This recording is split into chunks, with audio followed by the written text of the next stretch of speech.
ఖమ్మం, వరంగల్ పట్టభద్రుల ఉప ఎన్నికల్లో స్వతంత్ర అభ్యర్థిగా పోటీ చేస్తున్న తనకు ఒకసారి అవకాశం ఇచ్చి గెలిపించాలని ఐతగోని రాఘవేందర్ గౌడ్ అన్నారు. చౌటుప్పల్లో మంగళవారం ఏర్పాటు చేసిన విలేకరుల సమావేశంలో ఆయన మాట్లాడారు.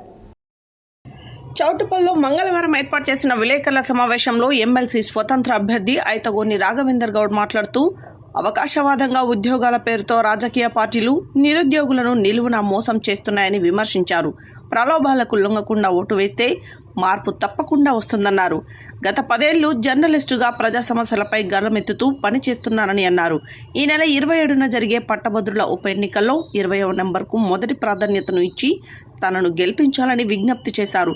తాను గెలిస్తే పరిశ్రమలలో స్థానికులకు 80% ఉద్యోగ అవకాశాలకు కృషి చేస్తానని, జాబ్ క్యాలెండర్ విడుదల చేస్తానని, ప్రభుత్వ టీచర్లకు ప్రమోషన్లు, ట్రాన్స్ఫర్ల ప్రక్రియ సజావుగా జరిగే విధంగా కృషి చేస్తానని అన్నారు.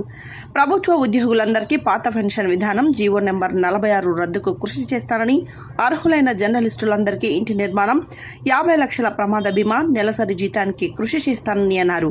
ప్రైవేటు పాఠశాలలు, కళాశాలలో పనిచేస్తున్న ఉపాధ్యాయులందరికీ హెల్త్ కార్డులు, పట్టభద్రులైన నిరుద్యోగులకు కనీస భృతి 10,000 రూపాయలు ప్రతి నెల వచ్చేలా కృషి చేస్తానని అన్నారు.